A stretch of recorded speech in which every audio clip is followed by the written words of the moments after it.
Yolanda Ruiz, en RCN Radio. 6 de la mañana, 2 minutos. Nos acompaña hasta ahora el magistrado Alejandro Linares, magistrado de la Corte Constitucional, ponente del fallo que finalmente pues niega la tutela que había interpuesto el expresidente Álvaro Uribe. El asunto es complejo y vamos a pedirle al magistrado Linares que vayamos paso a paso para entender la magnitud de la decisión de la Corte Constitucional. Muchísimas gracias por atendernos. Muy buenos días. Muy buenos días, Yolanda. Un placer hablar con usted. Gracias, magistrado. Bueno, vamos por partes, si usted me permite, para ir explicando, porque decimos es un tema complejo, porque además esta situación del expresidente Álvaro Uribe pasó por Corte Suprema, está en Fiscalía, la tiene un juzgado, ahora se pronuncia la Corte Constitucional y a veces se nos cruzan los cables. Estamos hablando de una tutela. ¿Qué buscaba la tutela? Era una tutela del señor expresidente Álvaro Uribe a través de apoderado, cuyo objetivo fundamental era que la Corte señalara si él estaba o no vinculado a un proceso penal luego de un cambio de leyes procesales aplicables. Entonces, como en Colombia existe un sistema de procesamiento penal paralelo, bastante diferente, uno de tendencia inquisitiva, otro de tendencia acusatoria, lo que tenía que definir la Corte era si la indagatoria bajo el sistema anterior equivalía a la imputación en el nuevo sistema. La Corte encontró que sí eran funcionalmente equivalentes, que el señor expresidente continuaba vinculado al proceso penal, pero dio, digamos, una oportunidad procesal para que si cualquiera de los intervinientes en el proceso ve que se le han desconocido sus garantías fundamentales, pueda promover ante el juez de control de garantías una audiencia innominada para tener la oportunidad de procesar, oportunidad procesal de revisar la situación. Muy bien. Aquí tenemos, y hay que recordar a los oyentes, que el proceso contra Álvaro Uribe Vélez había empezado en la Corte Suprema de Justicia. Él tenía el fuero de congresista. Cuando él renuncia a su condición de congresista y sale de la Corte Suprema, allí es donde viene el debate. ¿Lo actuado por la Corte Suprema tiene validez o no tiene validez? Esa es la pregunta. Lo que considera la Corte Constitucional, magistrado Linares, es que todo lo actuado por la Corte Suprema tiene validez. Así es. El proceso se inició con lo que conocen los técnicos en materia procesal bajo ley 600 del año 2000, inició con indagatoria y como ustedes saben se dictó una medida de aseguramiento posteriormente, pero a raíz de una decisión voluntaria del señor expresidente renunció a su fuero y el proceso pasó a lo que se conoce como ley 906.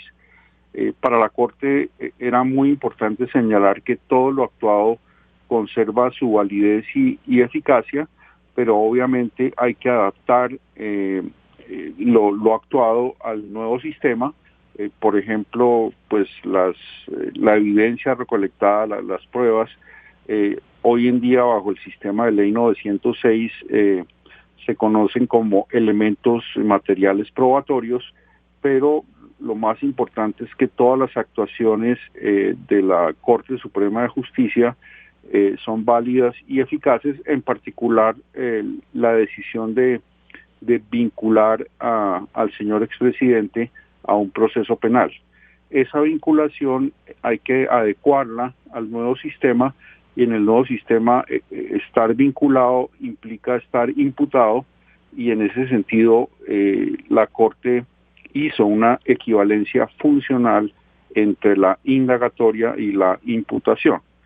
Pero como ya señalé, en aras de buscar el respeto de los derechos y las garantías de los intervinientes en el proceso penal, que son el Estado, el procesado y las víctimas, si alguno de esos intervinientes encuentra un ámbito de indefensión de sus derechos, puede promover una audiencia innominada ante el juez de control de garantías. Pero muy importante es, digamos, la parte importante de la decisión es que se conserva la validez y eficacia de todo lo actuado, obviamente adoptándolo a las circunstancias del nuevo sistema de tendencia acusatoria. Magistrado, ¿qué es una audiencia innominada? Una audiencia innominada en el procedimiento penal, debo aclarar que no soy experto en el procedimiento penal, es una audiencia en la cual cualquiera de los intervinientes, principalmente pues la fiscalía, pero también puede ser el procesado, le solicita al juez de garantías una audiencia que no está, digamos, tipificada en la ley, sino es una audiencia en la cual lo que se va a revisar es si ha habido un respeto de derechos y garantías procesales. Innominada pues se conoce porque no está, digamos, definida con un propósito particular. El propósito de esta audiencia sería una revisión de si ha habido una vulneración de garantías fundamentales a los distintos participantes del proceso penal. De no existir, digamos, ese ámbito de indefensión de garantías fundamentales, pues el proceso continuaría donde está hoy en día, que es a partir de la fase de imputación. Magistrado Alejandro Linares, algunos de quienes han criticado la decisión de la Corte Constitucional dicen justamente que se violaron los derechos del procesado y que al equiparar conceptos, términos y demás que hay en una ley con los de la otra ley, en realidad se están violando esos derechos del procesado, que no se tuvo en cuenta que era más favorable para el procesado. ¿Qué responden ustedes? No, yo creo que es una crítica válida. Yo creo que pueden encontrar respuesta a esas críticas cuando salga la decisión. Realmente el problema central de la discusión es la convivencia de, digamos, un paralelismo entre dos sistemas que obedecen a lógicas diferentes, son muy distintos, pero la pregunta que estaba frente a la Corte es cómo manejamos el tránsito de un sistema a otro, no solo de la ley 600 a la ley 906, sino que puede ocurrir, por ejemplo, que un ciudadano sea elegido congresista y en ese momento, en virtud de la ley, pasarían sus procesos penales de ley 906 a ley 600. Entonces aquí hay un problema, hay un vacío normativo que debe ser llenado por el legislador, en el sentido de que si hay un paralelismo de procesos penales y por cualquier circunstancia cambia de sistema el procesado, la pregunta es cómo hace el juez, sin que haya una regla clara, cómo hace para adecuar un sistema procesal al otro sistema procesal. Es lo que algunos llaman la cuadratura del círculo. Son digamos, dos especies de procesamiento penal distintas, obedecen a lógicas diferentes, hay filosofías diferentes detrás de cada una, pero el problema jurídico para los jueces es cómo adecuar el procedimiento en cualquier etapa del procedimiento, cómo adecuarlo de un sistema a otro sistema.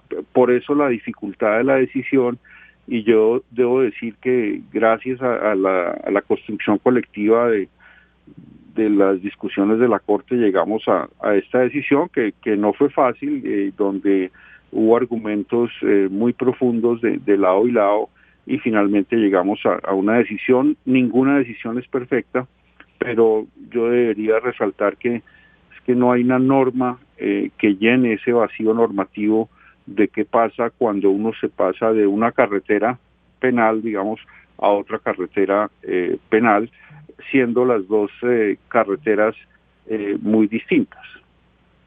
Claro, también quienes critican la decisión de la Corte Constitucional, magistrado Alejandro Linares, dicen que aquí hay una decisión política. ¿Hubo una decisión política? Porque hay un vacío jurídico, y al haber el vacío jurídico, pues se tienen que inclinar por una decisión u otra no tan clara, apegada a las normas, porque hay normas que no existen para decir, cuando se pase de este sistema y se pasa a este, lo que debe hacer es esto.